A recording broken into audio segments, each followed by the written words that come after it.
I want to get to my good friend Steve Diamond, former fighter pilot and survival expert. Steve, how are you, sir? Good. How you doing, Mike? Awesome to talk to you, brother. All right. I'm ready. I'm not ready. I'm not ready, but I'm ready to do whatever you tell me I need to do. I trust you. What do I need to buy and have in my possession to prepare for a mass quarantine or some major coronavirus outbreak? Okay, so there's actually a lot of different aspects to survival when it comes to something like a corona outbreak or a pandemic, any kind of a disaster where you have to survive pretty much on your own with your family. So there's different layers to this whole thing. First of all, it's not only how to prevent or minimize or mitigate the possibility of contracting the disease. That's one layer. That's the first layer. The second layer is what to do in the case of a quarantine.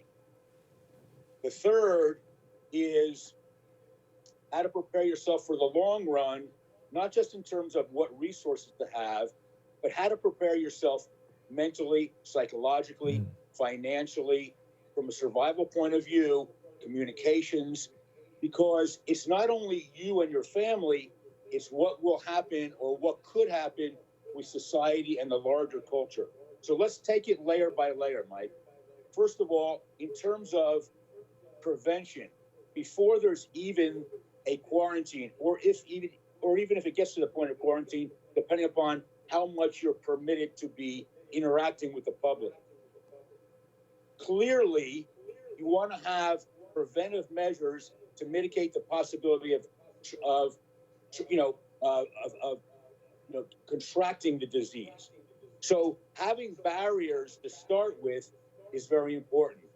For example, having a mask that's rated for viruses. There's different systems of ratings, such as the N95, N100 mask, respirators. It's not only the mouth and nose, it's also the eyes. For example, having a respirator or having a mask and having goggles that can prevent the transmission or the acquisition of viruses. A full-on face mask for a possibility.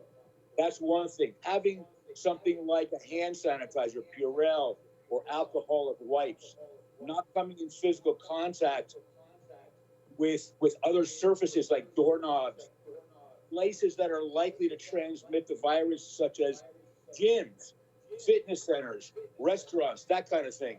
So that's the first layer, is minimizing your contact. Also, because this virus could be transmissible in the air via droplets or aerosolized on small particles, which may remain suspended in the air depending upon the size of the droplet. You can't come within a certain number of feet of people, whether they're talking, coughing, sneezing, etc. So that's the first layer of protection, even if you're permitted to be in social contact or proximity to other people. So having masks, having hand sanitizers, having goggles in that kind of environment is very important. That's number one.